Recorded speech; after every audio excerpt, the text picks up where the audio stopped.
At first, I didn't think anything of it. My neighbor would stop to chat with me, leash in hand, and I would catch glimpses of the metal slider dangling from its belly. I assumed it was wearing a piece of pet clothing, or that perhaps it was the byproduct of some awkward veterinarian procedure, but the more we chatted and the more I saw this mystery zipper, the more I realized it was out of the ordinary, clearly embedded in the dog's skin. It drew my attention every time we engaged in small talk, until finally one day, I decided to ask about it. "Say, what is that zipper for on the little guy's belly, anyway?" "Oh, that? It's a long story, I wouldn't want to bore you. I've got nothing but time." I wondered if she could see the beads of sweat forming above my brow. "Really, it's nothing, just a safety measure." And that was it. She pretty much laughed it off, granting me little in the way of an explanation. Thinking back, her responses were downright vague and deflective.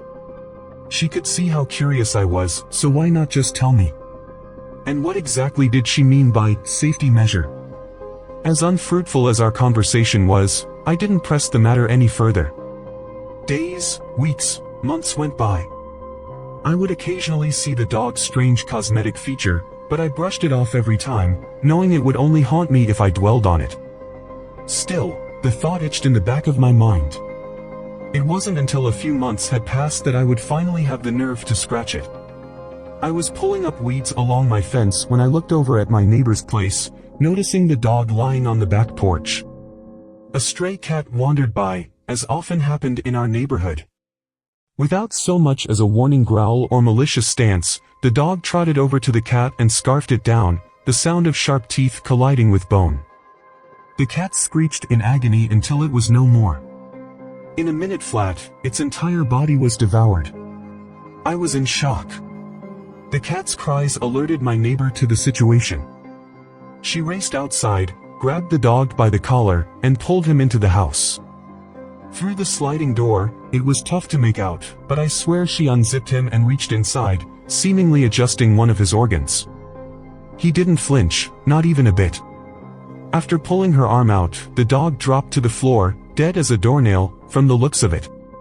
She then carried him outside and placed him back on the porch, arranging him into a sleeping position before getting in her car and leaving for the day.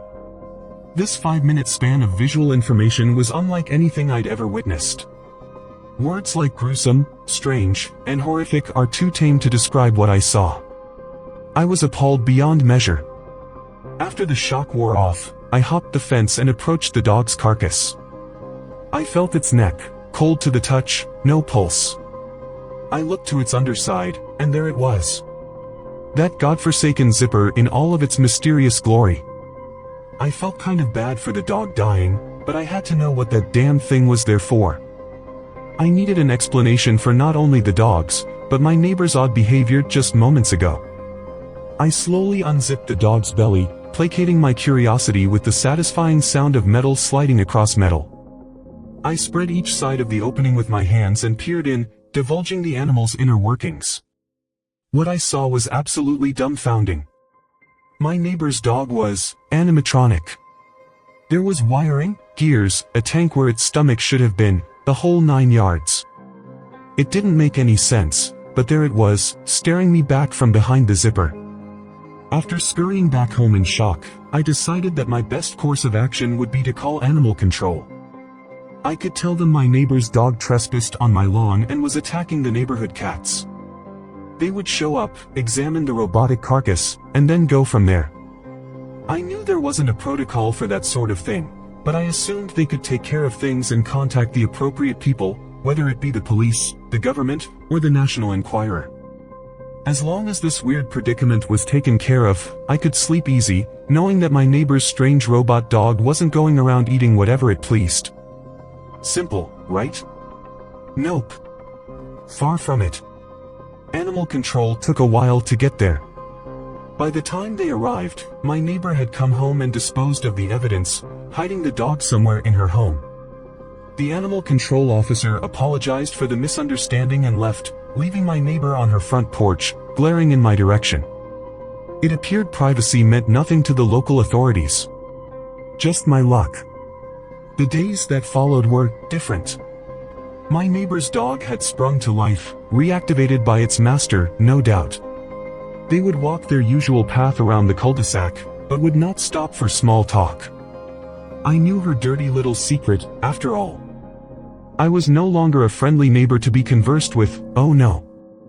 I was an enemy, a danger to this woman's unusual way of life.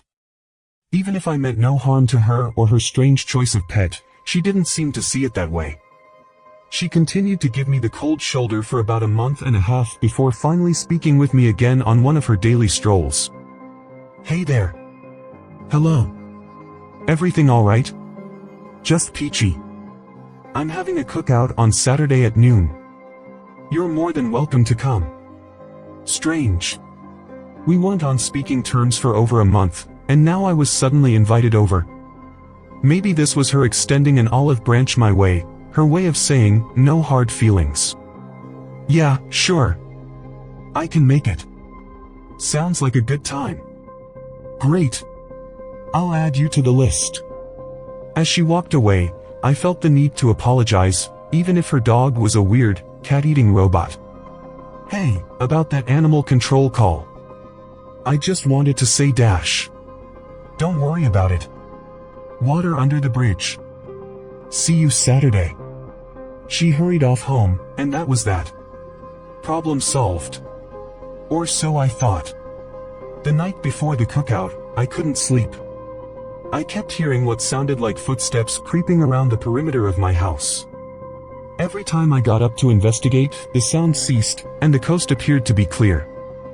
It was either a prank at my expense, a burglar taking their sweet time to pull the trigger, or ghosts roaming around in the night.